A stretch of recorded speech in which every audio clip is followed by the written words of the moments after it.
let's celebrate. There's a party going on right here, a celebration to last throughout the years. So bring your good times and your laughter too. We're gonna celebrate your party with you. Come on now. Let's all celebrate and have a good time. We're gonna celebrate and have a good time. It's time to come together. It's up to you.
I'm on my own, broken and alone. I feel the rain crashing down all around this empty town. I'm searching for the lost. Join us in the heart of personal transformation with Level Up Circle TV, your exclusive gateway to unlocking your inner potential and achieving extraordinary results. This TV show is your secret weapon for personal and professional development, packed with valuable insights, expert advice, and real-life success stories. Are you ready to take the leap and transform your life? Don't just watch, participate. Tune in, take notes, and then take action. The journey to your greatest self starts here. So, get inspired, get motivated, and get ready to level up. Join us and let's embark on this transformative adventure together. Click that remote and let's start making your dreams a reality.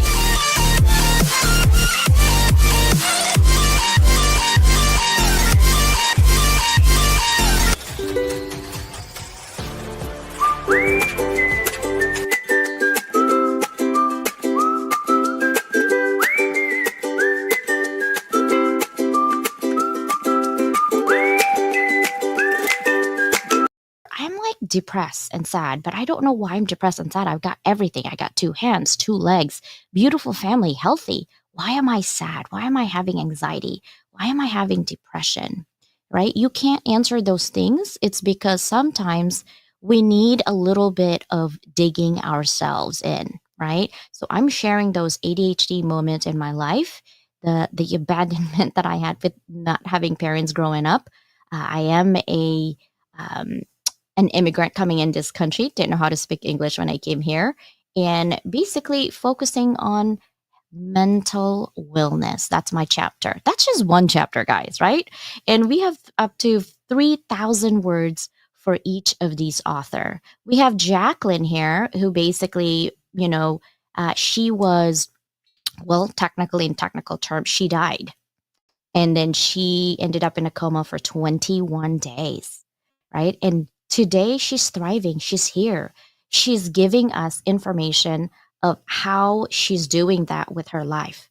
Why not, right? Why not learn from what is there afterlife, and we're still living afterlife. So it's one of the many stories that you'll hear.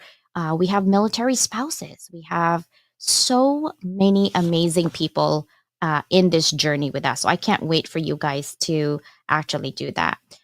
Here, I want to tell you about this one. This is a storytelling strategy for your business. Level Up Academy is providing a mini masterclass, 30 minutes to 45 minutes regarding certain topics. So, for example, right right now, starting, it's going to be every Tuesday at 10 a.m. PST. We are providing free classes, and to sign up, it's actually through Zoom. It is not live, it's not anywhere, it is through Zoom. And you can sign up. We'll give you the link. Susanna will provide the link, but I also will provide that link to you through the Level Up Academy page. So if you're not hooked up with that, just go to my profile, go to Level Up, and then you'll have just sign up. It's every single Tuesday at 10 a.m. PST. So March 5th is Susanna about storytelling. March 12th, it's going to be me. I'm going to teach you, if you want to go live, how to do live and how to streamline, right? It's all about brand awareness. But how does your brand show up if you don't know what you don't know? So I'm going to teach you technical things that are non-technical users that are using it. I have a huge class of it, but I want to give you a taste of it, right? I want to show you that it is possible for you to show up on your brand on a budget, right? I do sell those classes, so there's classes that's bigger than that, but I want to show you what you can do just even with, 30, 40 minutes class. And so that would be me 12. Again, sign up will be through Level Up Academy. So make sure you make sure you are actually following that page.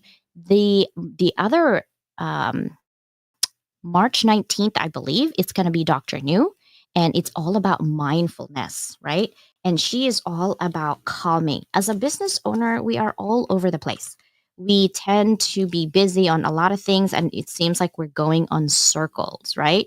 So she will make sure that we're embracing our growth through mindfulness and alignment for personal expansion. We can't expand our business if ourselves are not expanded in the mind, right? In our thoughts, physically, all of that needs to align.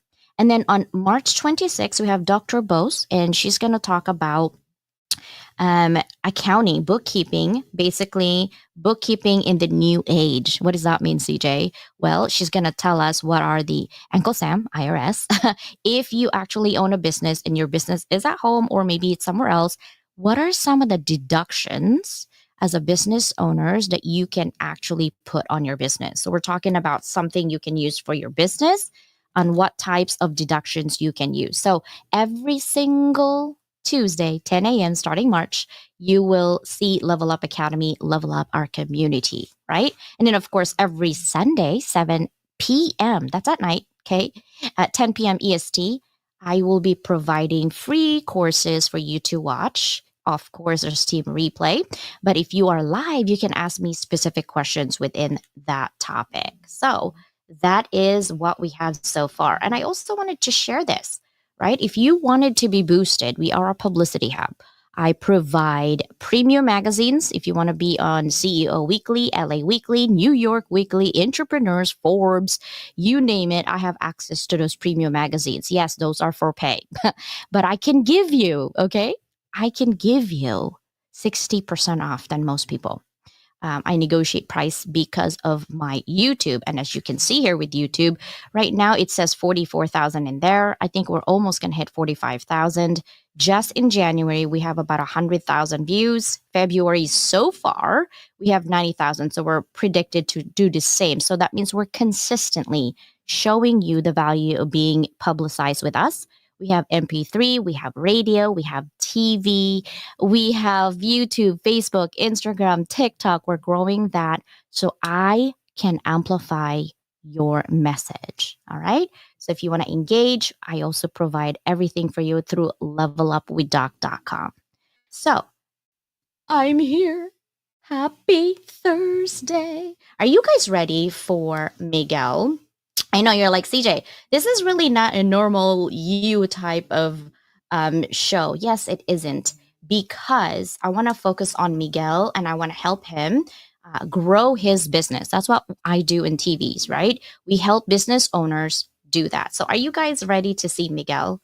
Let's go ahead and see if Miguel is ready for us. Miguel, are you ready for us? Give us a thumbs up. He is. Welcome, Miguel. How are you?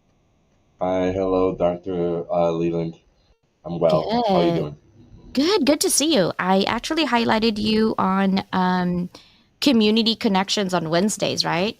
And I wanted to bring you back because I wanted to see how you can help our community in knowing anthropology for your business. And a lot of people actually don't know what is anthropology. So I'm going to kind of give you a definition. And this is my definition, kind of providing for you and for our listeners and watchers and team replay.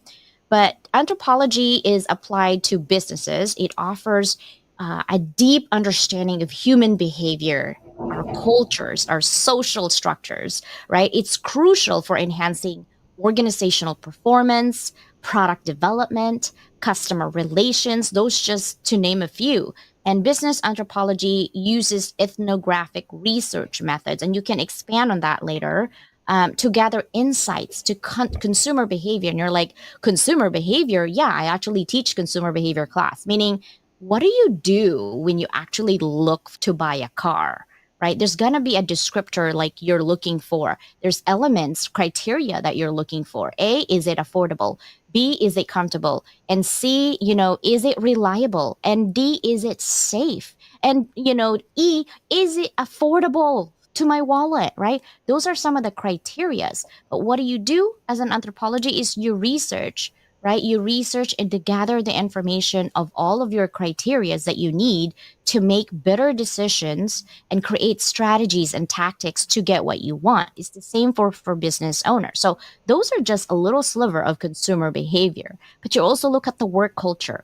You look at the market trends. What is trending in the industry and the domain market of your business today, right? Enabling you as a business owner to design your products, to design your services, to design your marketing strategies that resonate with your target audience. It helps you see yourselves actually from your customers' perspective, from their lens, right? Leading so you can innovate solutions and competitive advantage within your domain market and also industry. But by studying all of these local languages, lingos, and spoken norms, social dynamics, right? Anthropology provides businesses with the tools so you could create more inclusive and effective business practices. So you could streamline how your user experience is going to be, right? So you could ultimately, what's the point of business without making money, right? Is to increase sales and, of course, profit. So, Miguel, what do you think? All that sounds great. In particular, I wanted to emphasize it works, and it can work in multiple business settings as well. You can work with product development. It can work with service providers. It's and it's applied anthropology is considered the fifth field of anthropology. Here in America, it's linguistics, cultural anthropology, biological anthropology, and archaeology. And applied would be considered the fifth, and in particular, applications to business. And a lot of people applied research, they're like, well, what is that? Basically, you're going out, you're applying practices involved in obtaining information. And it's an active, proactive endeavor. And that's essentially just what applied is. You're going about these methods in a practical way for a practical purpose. And that's simply what the applied aspect of anthropology would be. And I love that because a lot of people think, oh, there's a lot of theory in there. How is that going to help my business, right? There's just a lot of mumbo jumbo. I don't even know the definition of anthropology. One of my girlfriend actually said that. I'm like, well, these are the definitions in the academic world. because I'm still in the academic world, but it doesn't pay businesses to leave in the academic world applying it in your business. So I wanted to dig deeper today because I know that you have a retainer service that you're providing for our community. Um, Within those retainer services we discussed, I believe you were saying you are wanting to do industry analysis, correct? And like benchmarking competitors or benchmarking customers. Can you elaborate more of that? Yes, like for particular in my industry, my business falls under the industry in America. They're called NAICS codes. Every industry has, when they file their taxes, they're supposed to know, inform the government what their NAICS codes is, and this is how the government tracks business census data to analyze trends over industries, and this is how the industries are tracked by these numbers, these NAICS codes. My NAICS code is research and development in social sciences and the humanities. And when I was developing my own research plan, there's services out there, pretty expensive. I'm not going to say any names, that have databases to business industry data. And I was referred by business mentors to these types of services. And lo and behold, it was funny. My industry, they didn't have a report for my industry, my particular industry. I guess I was so very niche. I actually called them. I said, hey, I'm looking for a report. This is my industry. How can I obtain it? And they frankly told me they don't have it. And that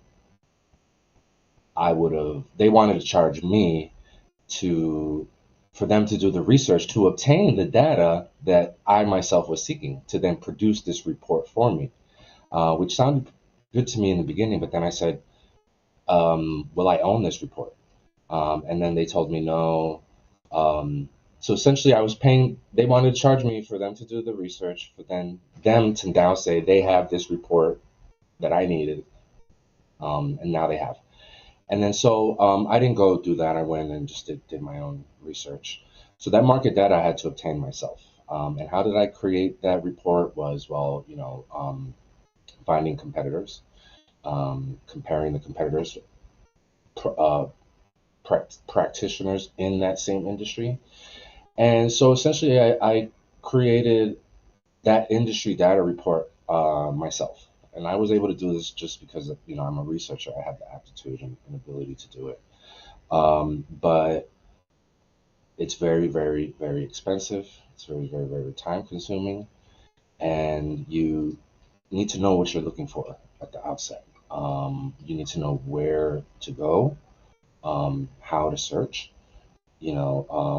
and this stuff is very specialized information science. I took training in library science, things like this. And with my retainer service, essentially, like I want to consider this as like an extension of your own services. I can do research for you on a subcontractor basis.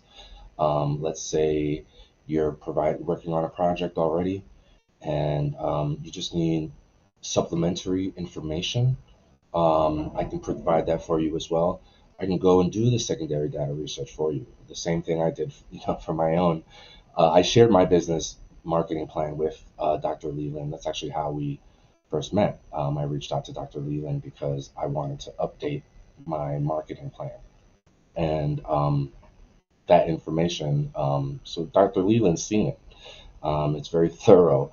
And this essentially is a product that's lived since I've created it. I'm still using it, still working on it. It's becomes part of your, what do I want to say, your operating manual, I will say.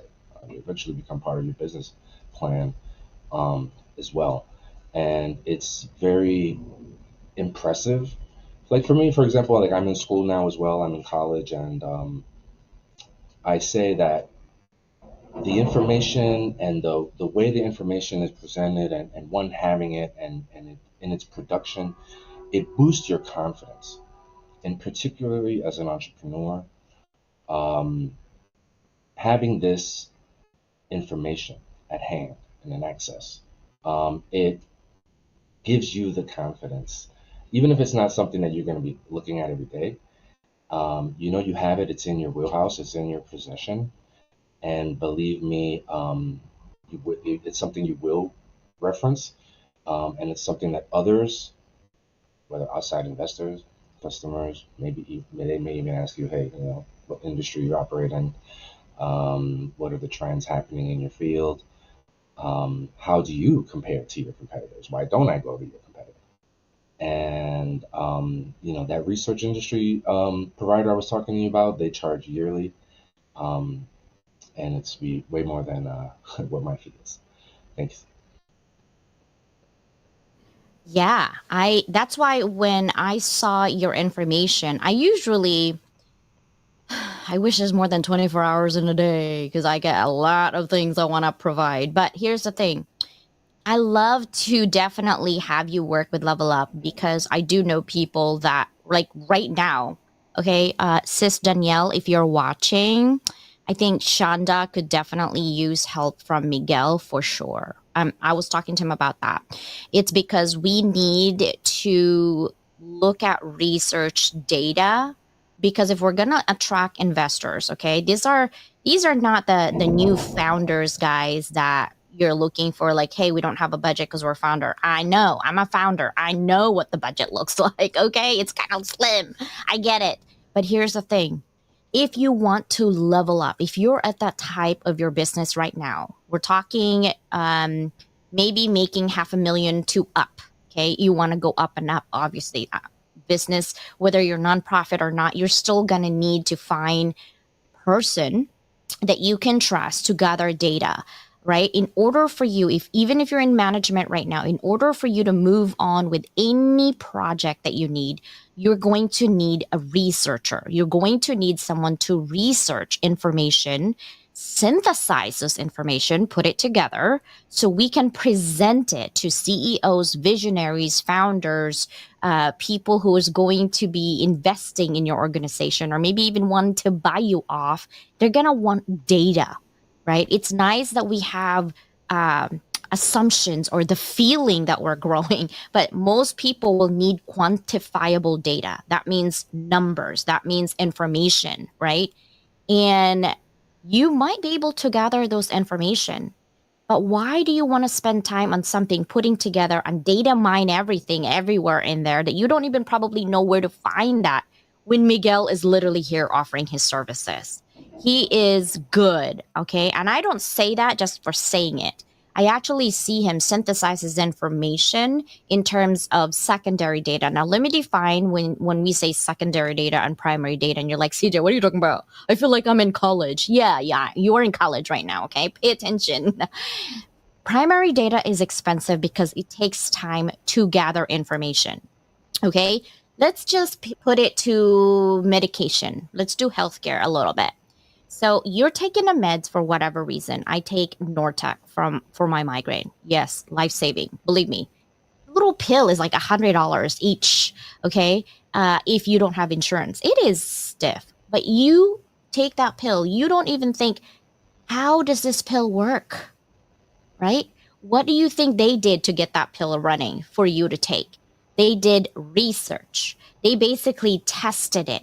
What they probably more likely do is not secondary data. They did primary data. That takes years, okay, to gather how many people actually took this, how many people improved from zero to hero here, from 60% to 20%. You see all those numbers that you see in your medication? Those are research, right? People like Miguel research them to ensure information gathering is non-biased as much as possible. But when it comes to healthcare, those are very specific things. But we do it for business. How do you go from level 1 to level 3 in business? Well, if you're a coach and you actually make really good money and you wanting to know how to do it, what do you do? The first thing you do is you go to YouTube. What are other coaches doing? You talk to your people. What are they doing? Right? Why not have Miguel do that so you can concentrate on doing what you do best? leave some of those things, if you can afford it, leave some of those things to experts like Miguel. Anthropology is literally just gathering information and data necessary for your business so you can make money and concentrate on doing that, right? Now, Miguel, I do want to ask you this question. Can you share a brief overview of your current research? Because I know you're back in school, but also from your experiences, really, its significance in understanding human societies. Like, I'm sure you have looked at co op and community, and you want to do that, right? Can you elaborate a little bit more for this? Like one of the first applied projects I did was just a scope, just a general outreach scope. And my question in that investigation was, what eh, what what are the four human social problems in society? I called that project was the Better World Project, and this was just a probe. Essentially, I asking people themselves. You tell me, what are the problems in the world now happening? And this is an example of, yeah, well, it could be considered market research too, because I had subsequent questions. I had asked about, can you give me some human service providers, that currently know? Can you, you know, describe these problems? This is called qualitative data, where you're giving me verbal information as opposed to just numbers. And then when you're collecting these worded informations, then you have to go and code them. You're doing interviewing multiple people. You're asking all these people the same questions. That's how you keep it scientific. But you're not going to get the same wording from everyone. So then you have to go through that, and it's called coding. And actually, like, going through highlighting and finding trends within the different interview phrases. And then after you do the coding, then you go on to the process of synthesizing, which is, working with the data, observing the data, and then you extracting insights and information from your observations and that data that you've collected. And then this report, and then after this, I put it all in a report. It was very cool. Usually my reports are written. I made it this point in an effort to make this report visual. It was very, very, very visual. I had graphs and pie charts, and it was very, very cool. It was a very, very exciting project. Um, and it did. That's exactly what it did, and that's what its purpose was to understand human society from humans themselves. And you know, the scope of that project was then to take that information, put it into the report, which could then be turned into an actionable product. For example, I could have took that to Albany, some politicians, and saying, "Hey, this is what your constituency believes," and it may not sound right to the average lay person, but this is how business works today, nowadays, where it's not just the numbers anymore, it's about the human experience. And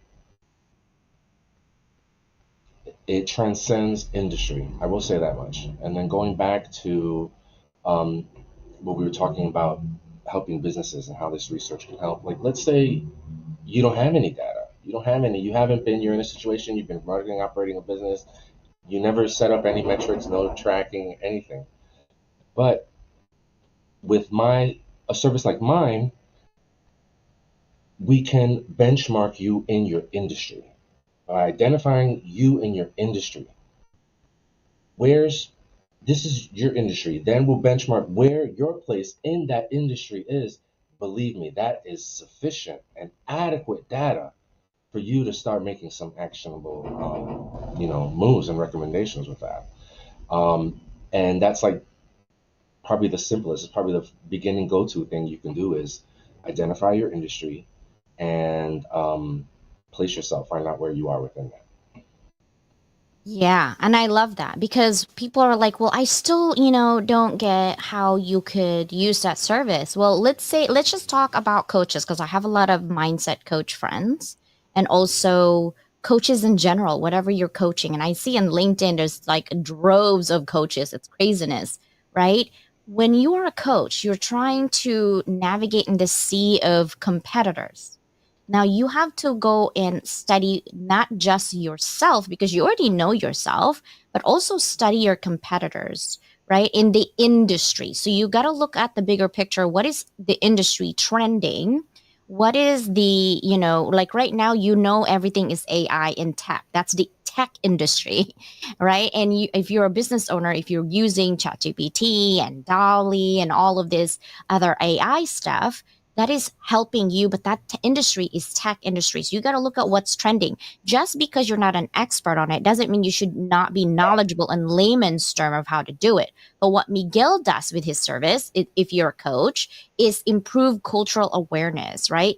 Anthropology basically look at coaches and said, hey, what are some of the people that are complaining at this moment, right? Maybe it's mental degradation. Maybe it's mental wellness, right? A lot of people are doing that. I mean, we see it in our culture here in America, shooting every day, especially children killing themselves for what? So if you are in education, you could engage Miguel to do that research. If you are a coach that doing mental health wellness, you could engage Miguel for looking at secondary data on how you can help your customers, your current and future. And also, you can enhance adaptability and flexibility. By looking at anthropology, you're looking at the behavior of the people. What are some of the coaches doing out there right now and tailor your approach so you could meet that unique needs and perspective? Miguel can also do that for you, correct? Correct. And what Dr. Leland is describing, it's simply known as industry benchmarking, you know. And just think of it like I got the imagery now. Like think of like a like a dance floor, you know, and you want to get down and get Okay. some moves in, but Yeah. at the same time you're doing your own thing, but you are aware of what's going of those around you as well. You need to know your space. You know who you are, but you also need to be aware of the space you're operating in as well. Oh my gosh, I can just picture it now that you said that. Like some people, Sister Susanna, we were at Podfest. I was like, come on, let's book. We were in the dance floor and she looked at me like, yeah, no, not my genre of music. And I said, hey, even if it wasn't there, I'm just gonna groove. You can still groove while you're standing, like so you don't look weird when people are dancing and we're just here, have fun. It's the same thing with anthropology. If everyone is actually doing one thing, you don't want to follow the one thing. You want to be differentiator, but you also want to be aware what is that one thing that everyone's going in for. That way you can be ahead. That way you can have a strategy. That way you can have a tactic for you and your team if you have a team. That's what anthropology does. Oh my gosh. In your opinion, what is the most contentious issue right now in anthropology today? Where do you stand on it? Most contentious issue right now, in my opinion, it's an issue in change management, and particularly in public administration, public governance. And I mean, the business anthropology is great. I mean, as a field, it's developing, it's becoming more known. I'm connected with other business anthropologists on LinkedIn, and I would say my field is it's improving, but this is the private sector. Once again, knowing your industry, this is a private business anthropology, I guess, is what I'm speaking of, and I'm noticing an uptick in trending. But that is being driven by private corporate interest. And well, here, I mean, here even I am. Here I am. I'm pitching my services to business owners as well. But translating that, I want to do that. At one point when I get to a stage I want to translate that into the public governance sector as well, and do research in human services applications, program administration, things along like that. So I would say the contentious issue is anthropology. Yeah, it's nicety. They'll do this as like an academic research endeavor. Um, but me, here I am in my practice and my purpose. I'm going to be bringing that over into more public realms, more public spheres, involving social governance and equity. And I love that because the anthropology is very malleable. It could be in any industry. It's just a matter of knowing the basic research abilities. Some of us are very good at research. Some of us are good at presenting those research, but not both. And I love that you are doing both because you can present and you can research. And that is a skill that not a lot of people that I've met have, right? And some people were like, that's just very academic. It isn't because it actually academic people, we do work, guys. Okay.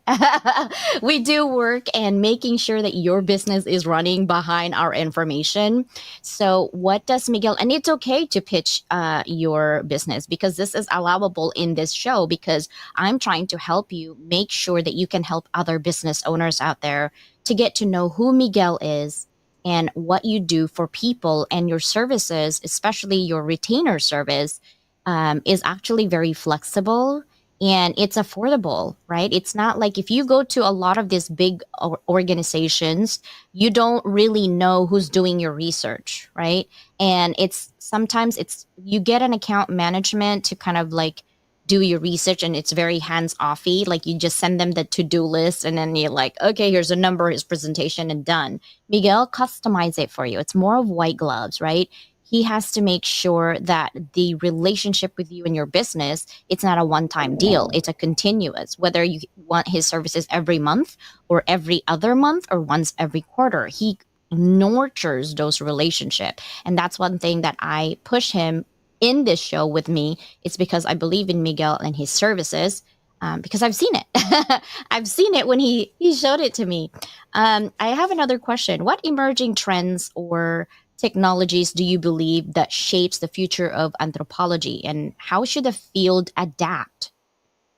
There's, it's funny, this ties in a little bit to what I'm working on in my graduate studies, but it's called the digital turn.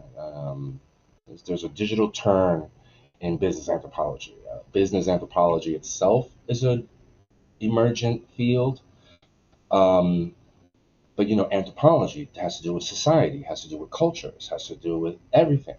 So if there is a shift in the societal paradigm, then obviously, of course, anthropology has to adapt. And I'd say what's trending now overall societally is, the digital turn, or the reliance on digital technology. And then, so when we're talking about digital technology and society and those spheres, then you have to consider access as well. And digital media, digital technology, it's not, you and I sitting face to face having a conversation. Um, it involves money. There's access to technology, access to the internet, access to platforms, access to services. There's a barrier to the access of knowledge and education of how to work with these technologies. And so there's a tumult, I would say, um, between the practical aspects of emergent technology and just overall equity across different classes. Yeah, technology. I have a love hate for it. I love technology because it helps me streamline my process. I hate technology because it doesn't really help on my thinking sometimes. Like it confuses me more, right? And what I've found is that when I'm at that stage where I'm like, I don't understand what's happening with this AI stuff. And I'm very good at learning things, right? Like you, I'm also back to school. People are like, you guys are gonna be, I'm like, yeah. You know how people have a career? I'm a student career. Being a student is a career for me right now, right? And being a teacher is something that I really love and passionate about because when you are a teacher, guys, you think, oh, I'm going to be teaching people. I'm going to tell them, what I know. Actually, in the real world, when you're a teacher, you're actually a student because you learn so much from your students and their life.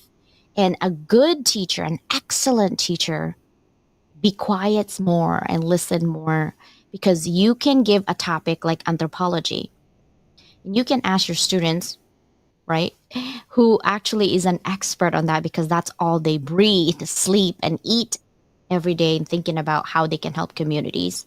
Why would you tell them what anthropology is when they're the one who's actually studying it? Okay. So that's what being a teacher is, giving that information, but then asking more information from your students who are doing that.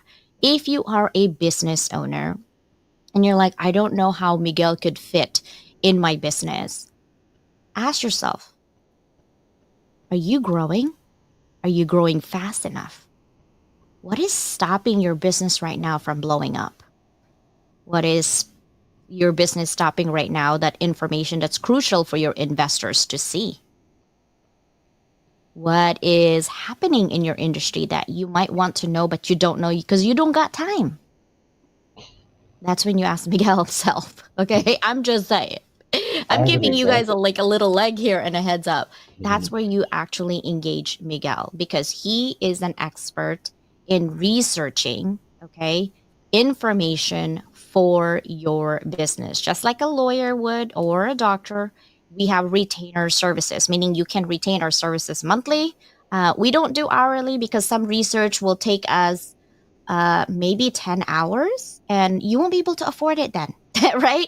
So we do a retainer service where we are free to do the research, but your concern is the outcome of the research. And what we do is we don't just give you random numbers. You heard Miguel, he does give you a visualization of your results. So in turn, you can tell your team how your business is currently doing and how your business is going to at least projected to grow in the near future based on the industry trend using benchmarking and comparative analysis, okay, and market research. I could go on, but we're going to definitely. stop there. I wanted to have Miguel the last couple minutes here because we do have to end in our show, but I want Miguel tell us what type of at least one services we said retainer service, but tell us what other services that you provide for our community that you can help today. I'm launching a new digital advertising platform. It's being developed. Um, I'm My customers are other business owners. That's who I target. I'm a B2B firm. So my services are going to be all wrapped around targeted towards that customer segment. So my primary service obviously is going to be the research, design, data collection. The digital advertising is going to be my secondary offering, um, where I will help you with your presence, your digital footprint online digitally, but through other means, not through podcasting, not through you know uh, through other channels which are not media. I guess I want to say. Yeah, there are communities out there that Miguel works, right? And also have built relationships, relationships with. And so sometimes we don't know what we don't know. And there's there's 8 billion people, guys. Okay. And so what we do is we collaborate with communities and leaders like Miguel to actually look for other communities within your niche so that he can reach out to them so you can engage with them. He's very good community connector. He does really awesome grassroots. He does quick research on things that I need sometimes, like, hey, Miguel, what about this information? And he knows where to find them. So, yes, he's your go to guy when it comes to researching for your business and also making sure that you show up in communities that you didn't even know existed. Miguel have access to those. So that's what he's talking about when it comes to digital footprint. And of course, his retainer services is mainly for research and industry analysis, and of course, to help you benchmark your organization. Miguel, I want to end this with um, really a quote, right? I'm going to start and see what kind of quote or even something that you would like our people, our community looking at us and say, hey, what else is there? Right now, I know a lot of friends are in pain, hurting, busy, tired, depressed, excited, angry, right? Resentment, all that things that's coming in. This is what my quote for you guys. This is from Bruce Lee, actually. And you've heard me say this before. It says, don't pray for an easy life. Pray for the strength to endure a difficult one. You are already in a difficult life sometimes right now. You might not be financially, it could be financially, it could be mentally, right? But you are put in that position for a reason. You have to look for that reason. No one can tell you what that is. You have to find that. What makes you happy? What makes you tick? What makes you get up in the morning? Don't say the alarm, okay? But what makes you unique? You're the only one who can answer that. And don't let anyone drag your attitude, your mood, right? It's easy for us, including myself. Like when I get a weird text, I'm like, ah, right?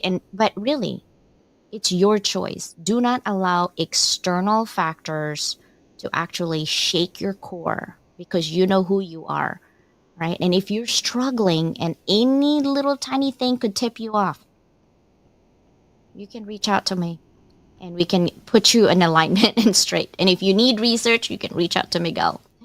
Okay, your turn. I'm actually, I thought of this quote. This came to me when I was actually taking a trauma class in undergrad. And it was, we, we are born already, we are born already who we need to be. Um, we're born already with everything we're supposed to have. And then and then our whole life, the world is what's trying to change us.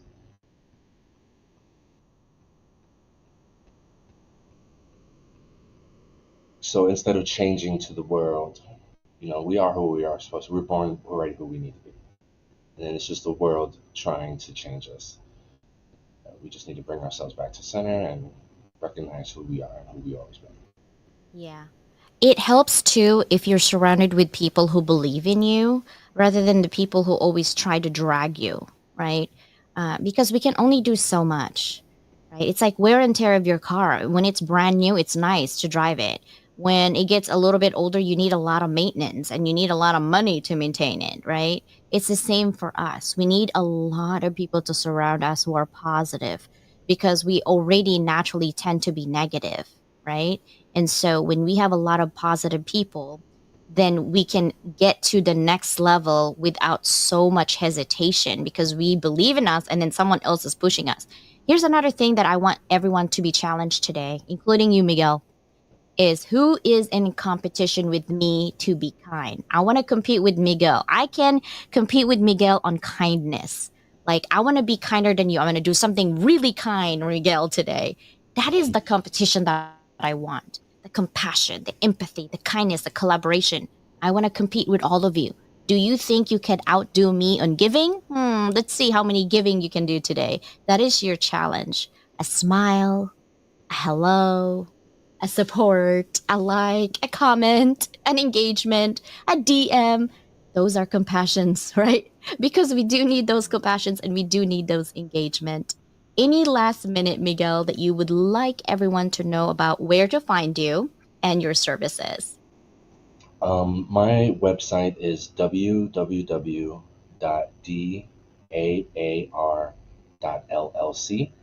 My company is called Davila Applied Anthropological Research, LLC. We are headquartered in New York, New York, And yes, I wanted to share earlier about what you can do with industry benchmarking. Like I said, I wasn't even aware of my own industry, and was starting a business in it. The data I needed didn't even exist. I had to find it and create it.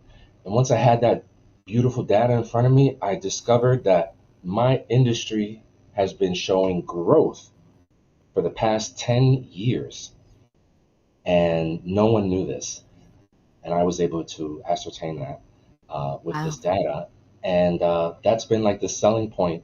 Like, wow, you're in an industry that's shown market growth for the past decade. And, that's what the numbers say. That's something you can claim. So I just as an example of what you can do with industry data. Yeah, so repeat that website, www.daar.llc. .llc. Awesome. All right, guys, thank you so much for being here and also making sure that you engage with Miguel. If you can't find him, he is actually on LinkedIn. He's hooked up with me as well. So keep that in mind if you need anything. Here is a QR code for Susanna's storytelling. Right now, it's you can sign up through that QR code. There's information directly through the sign up on the Zoom. So you can go ahead. I'm going to leave it for 30 more seconds on here. And then, of course, make sure that you go to www.daarc.llc.